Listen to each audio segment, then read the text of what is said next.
Welcome to my channel. ഈ ഒരു കിടിലൻ പായസം ഉണ്ടാക്കാൻ വേണ്ടി ഒരു മുറി തേങ്ങയുടെ 1 കപ്പ് ഒന്നാം പാലും 2 കപ്പ് രണ്ടാം പാലും എടുത്തിട്ടുണ്ട്.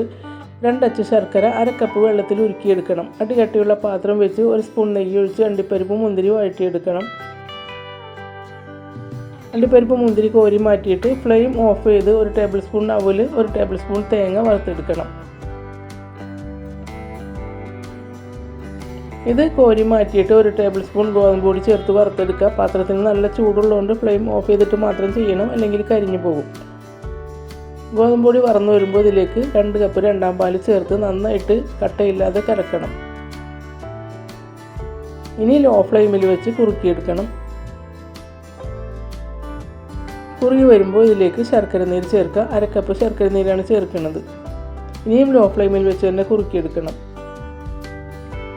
ഒരു നുള്ളു ഉപ്പ് കൂടി ചേർക്കുക. ഈ ഒരു പാകത്തിന് കുറുകി വരുമ്പോൾ ഒന്നാം പാൽ ചേർക്കണം. ഇനി ഇതിലേക്ക് 2 ചെറുപഴം ചെറുതായിട്ട് മുറിച്ചത് ചേർക്കുക.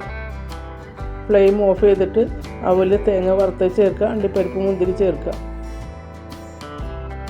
ഇനി ഏലക്ക, ചുക്ക്, നല്ല ജീരകം പൊടിച്ചത് 1/2 ടീസ്പൂൺ ചേർക്കുക. വീഡിയോ ഇഷ്ടമായാൽ ലൈക്ക് ചെയ്യണം, കമൻറ്റ് ചെയ്യണം. ചാനൽ ഇഷ്ടമായാൽ സബ്സ്ക്രൈബ് ചെയ്യണം. Thanks for watching.